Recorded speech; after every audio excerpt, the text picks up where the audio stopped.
వాసన వచ్చిన కొనం. ఏదైతే ఈరోజు ఎంఎస్పి ఉందో, ఏదైతే నీ ఆర్బీకే కేంద్రం ద్వారా ఏదైతే ఎఫ్సిఐకి ధాన్యం నువ్వు అమ్ముకుంటూ ఉన్నావో ఆ ధరకు కొను. పనికొచ్చింది అమ్ము. నువ్వు చెప్తున్నావు మాటలు, నిబంధనలు సడలించాం, నేరుగా రైతుని మిల్లుకు తీసుకెళ్ళమన్నాం. ఏ మిల్లులో దించుకుంటున్నారు జగన్మోహన్ రెడ్డి? ఏ మిల్లులో దించుకుంటున్నారు? వెళ్దామా? వస్తారా? ఏ మిల్లు దగ్గరికన్నా వెళ్దామా? ఒక రోడ్డంట ధాన్యం రాసుల దగ్గరికి వెళ్ళి ఆ రైతుల మనోవేదన విందామా?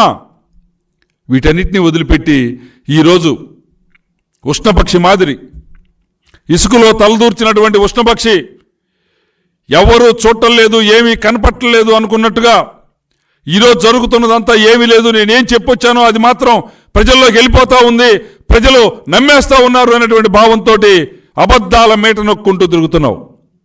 ఈ నష్టపరిహారాలు గత సంవత్సరం చూసాం. పోయావు చెన్నై కొత్తపల్లిలో ఒక మేట నొక్కావు.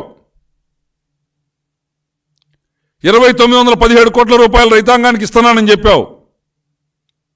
సంవత్సరం 6 మాసాలు అయిపోయింది. ఈ రోజుగా రైతుకు వచ్చిన డబ్బులు వచ్చినటువంటి దాఖలాలు లేవు.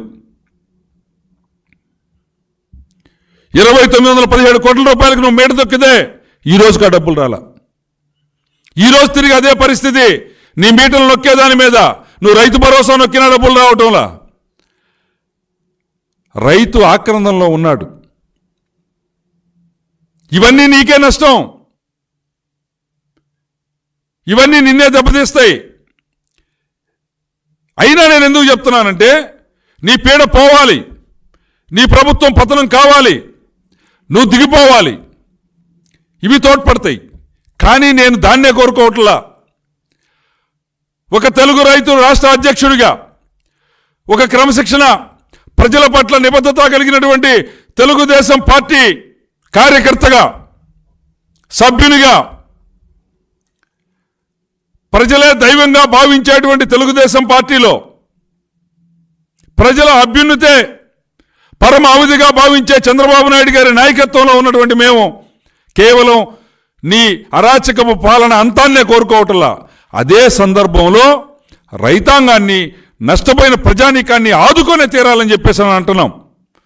తెచ్చుకో మంచి పేరు. కానీ నష్టపోయినటువంటి ప్రతి రైతుకి ఏ మేరకు నష్టం జరిగితే ఆ మేరకు ఉదారంగా సాయం అందించాలి ఈ ప్రభుత్వం. ఇది సాయం అంటే. సిగ్గు లేకుండా నువ్వు పేపర్లో యాడ్ వేసుకున్నట్టు రైతు ధాన్యం కొని రైతుకు సాయం చేశానని చెప్పేది కాదు సాయం. అది అవమానకరమైన పదం.